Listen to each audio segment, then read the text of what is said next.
Assalamualaikum warahmatullahi wabarakatuh.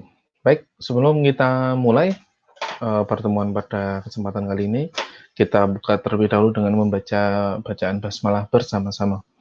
Bismillahirrahmanirrahim. Baik, hari ini kita akan melanjutkan materi di mikroteknik ya, mengenai alat yang digunakan untuk memotong sampel. Kemarin kita sudah beberapa kali berdiskusi ya, baik dengan saya maupun dengan dosen pengampu yang lain mengenai persiapan sampelnya. Karena nanti sampel itu ketika sudah siap, kita harus potong, baru kita amati. Nah, kita akan mendiskusikan hari ini mengenai alatnya yang digunakan untuk memotong atau di sini disebut sebagai mikrotome. Nanti akan ada beberapa jenis mikrotome, lalu ada perbedaannya apa, lalu nanti kegunaannya apa, nanti saya lampirkan juga di e-learning ini videonya ya, untuk masing-masing alat atau masing-masing mikrotome yang dijelaskan pada kesempatan kali ini. Baik, jadi untuk mikroteknik itu memang kita lebih banyak mempersiapkan sampel untuk diamati di bawah mikroskop ya, baik nanti mikroskopnya adalah mikroskop cahaya maupun mikroskop elektron. Nah, pengertian mikrotome sendiri adalah alat yang digunakan untuk memotong sampel dengan ukuran yang sangat tipis. Ini tipis. Jadi kalau teman-teman punya pisau atau tangannya teman-teman bisa motong dengan tipis, mungkin tangan teman-teman bisa disebut mikrotome gitu ya. Jadi, tapi di sini yang dipotong adalah jaringan ya, jaringan hewan atau tumbuhan gitu. Nanti ada beberapa jenis, kalau yang di gambar ini satu jenis saja ini ya, ini nanti rotary, jadi dia diputar ya. Bentar. Oke, jadi ini ada tiga gambar di sini adalah sebenarnya satu jenis mikrotome ini. Nah, nanti sebagai gambaran awal ini sampel kita yang kemarin sudah ditaruh di blok parafin gitu ya, dipotong tipis-tipis. Nanti hasilnya lembaran-lembaran seperti ini. Oke. Nah, untuk jenis-jenis mikrotome yang akan kita diskusikan hari ini, itu ada 6 ya. Jadi di sini masing-masing mikrotome itu memiliki fungsi ya, fungsi secara spesifik. Ini bukan spesifik ini, spesifik. Nah, beberapa jenis mikrotome itu dinamakan, bukan maam gitu, dinamakan, diberi nama gitu, diberi nama sesuai dengan cara penggunaannya. Ya, kita coba satu persatu ya. Rotary mikrotome. Rotary berarti nanti diputar ya penggunaannya. Rocking, rocking ini digoyang, digeser-geser gitu ya. Rocking mikrotome. Lalu sledge mikrotome, kalau teman-teman tahu pasah kayu gitu yang digunakan untuk menghaluskan kayu, nah itu slide gitu ya, sledge mikrotome.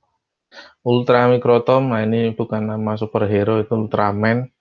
Lalu freezing mikrotome, apakah ini mikrotome yang kedinginan? Oh enggak ya. Jadi ini freezing ini nanti sampelnya yang dia beku ya. Jadi mikrotomnya itu dilengkapi pengatur suhu. Lalu vibrating mikrotome, nah, ini nanti ada getarannya. Wah, ada getaran-getarannya. Nah, nanti macam-macam ya. Nah, ini kan beda dengan gambar yang tadi nih ya. Ini nanti rocking mikrotome. Nanti ada yang digeser-geser sebelah sini nanti. Nanti silahkan lihat di video untuk teknis penggunaannya. Nah, selain jenis mikrotomnya, itu ada jenis pisaunya juga, tipe pisau ya. Ada 3 jenis tipe pisau yang sering digunakan untuk memotong. Jadi nanti pisau-pisau ini dipasangkan pada mikrotom tadi. Yang pertama adalah pisau dengan jenis planar konkav. Ini sangat tajam, tetapi dapat menghasilkan potongan sampel yang sangat lembut dan tipis. Ini sangat tajam. Lalu wedge profile. Ini bentuknya lebih seimbang kanan kiri. Kalau yang planar tadi cuma sebelah saja. Nanti ada gambarnya di sebelah kanan. Jadi ini bentuknya imbang kanan kiri dan digunakan untuk memotong sampel yang cukup keras. Lalu chisel profile. Ini memiliki bentuk mata pisau bukan tumpul ya. Nanti kita coba lihat di gambarnya. Ini tetap tajam, tetapi dia semacam kalau teman-teman lihat, ketipisan gitu ya, tipis dari si pemotongnya. Mungkin ini silet sama pisau gitu ya, itu kan lebih tajam siletnya karena dia tipis. Nah, kalau pisau itu tajam juga, bukan tumpul ya, tetapi dia kan tebel ya, tapi ada sisi tajamnya. Nah, di sini, untuk chisel, karena dia ada ketebalannya, jadi ini menghasilkan potongan dengan ukuran yang tebal. Kita lihat gambar di sini ya. Nah, planar, ini cuma satu sisi saja yang melengkung ya, yang satu sisinya dia lurus. Wedge, dia kedua sisinya dia meruncing gini. Nah, chisel, ini seperti saya sampaikan tadi ya, jadi bagian yang miring meruncing ini hanya di ujung saja. Makanya ini dia menghasilkan potongan yang ukurannya dia besar. Seperti itu ya untuk chisel, wedge, sama planar. Nah, tadi adalah tipe pisau berdasarkan bentuk. Nah, ini berdasarkan bahan. Ada gelas microtome blades. Ini digunakan untuk memotong sampel yang akan diamati di bawah mikroskop cahaya. Jadi di sini nanti spesifik untuk penggunaannya.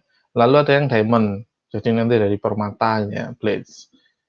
Ini dia digunakan untuk sampel-sampel yang keras. Nah, kalau kalian nanti keras kepala, nanti kalian dipotongnya dengan diamond blades ini ya, karena kalian sampel yang keras.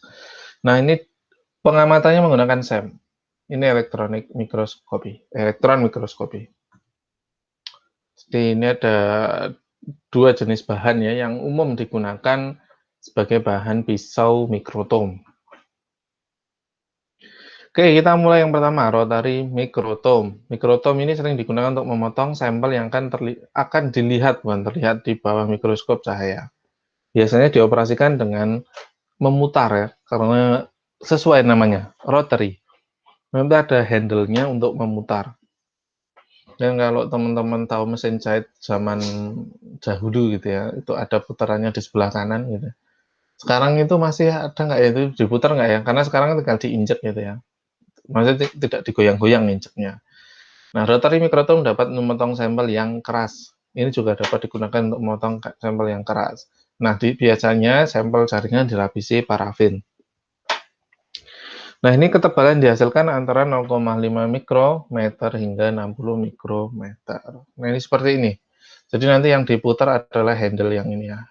Ini handle-nya ini yang hitam ini nanti diputar ke sana. Nanti di sini ada sampelnya. Ini ada pisaunya di sini. Nanti dia naik turun, sampelnya naik turun. Waduh, miring, naik turun. Nanti lebih jelasnya bisa dilihat di video ya. Nah, karakteristik dari rotary microtome, cara penggunanya jelas diputar ya. Paling sering digunakan dalam penelitian dasar. Ini biasanya untuk di lab-lab S1 ini banyak rotary microtome. Pergerakan pisaunya nanti secara vertikal. Lalu tipe pisaunya wedge profile, micrometer screw-nya ini ada pengatur ketebalannya. Jadi nanti ada dikencengin, dilonggarin untuk mengatur ketebalan. Belum digital nih ya. Lalu sampel perlu dilapisi parafin. Ini masih gambar yang tadi. Kelebihannya stabil. Jadi ini biasanya dia tetap tidak dipasang di meja gitu ya, berat gitu. Hasil potongannya rata, lalu dapat memotong sampel yang keras. Kemiringan pisau dapat diatur, pisau dapat dilepas sehingga bisa diganti-ganti. Lalu yang kedua ada rocking microtome. Ini bukan penyanyi ya, jadi ini bukan terus yang teriak-teriak ketika digoyang teriak-teriak, enggak. Rocking microtome nanti ini digoyang ini untuk cara digeser-geser gitu untuk memotongnya. Ini mikrotome tertua ya. Jadi ini adalah leluhurnya dari mikrotome gitu. Jadi kalau dibuat silsilah keluarga, ini tuh yang paling tua gitu. Nama berdasarkan cara penggunaannya ya, rocking. Jadi dia di rock gitu, digeser-geser, goyang-goyang. Lalu hasil potongan dia tidak merata tapi karena ini mikrotome tertua ya, yang pertama kali ya. Lalu ini kurang stabil. Hasil potongannya 6 sampai 20 mikrometer.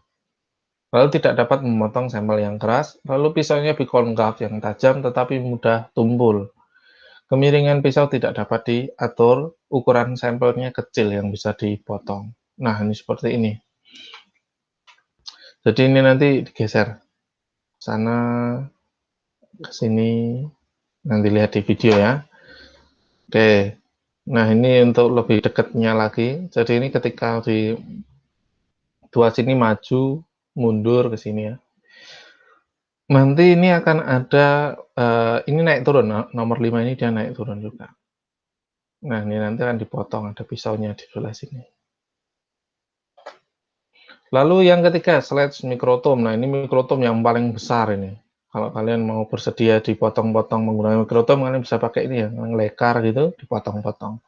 Ini merupakan mikrotom yang digunakan untuk memotong sampel yang lebar dan dapat digunakan untuk sampel kasar seperti kayu dan tulang. Digunakan untuk memotong blok parafin yang besar seperti bola mata, otak, paru-paru, dan jaringan yang keras. Ukurannya besar dan berat, lalu tipe pisaunya wedge atau planar, ketebalan potongan dapat diatur. Ini gambarnya seperti ini. Jadi ini nanti slide ya, dia maju mundur, dimajukan. Kan seperti ini lebih jelas lagi ya. Jadi ini ada pisaunya, sebelah sini. Pisaunya ini dia akan memotong sampel yang ada di sebelah sini. Nah, di sini untuk ngencengin, dia naikkan gitu. Dinaikkan atau diturunkan, biar tipis ketebalannya bisa diatur di sini. Nanti sampelnya di sini, dia di slide-nya. Jadi kayak pasah, nanti didorong maju ke sana. Serat gitu, dia kepotong di sini nanti. Oke. Lalu ada yang tadi seperti nama pahlawan, yaitu ultra mikrotom. Nah, ini untuk memotong dengan hasil yang sangat tipis, ultra mikrotomi. Metode ini cara memotong yang sangat tipis disiapkan untuk pengamatan pada mikroskop elektron. Ini hanya bisa diamati di mikroskop elektron. Ketebalannya ini bukan mili ya, ini mikro ya. Tidak lebih dari 0,7 mikrometer, sangat tipis. Tipe pisaunya diamond, jadi ini sangat tajam. Nah, ini karena dia sangat tipis, bahkan dia mengamatinya memakai mikroskop ketika memotongnya, karena dia sangat tipis.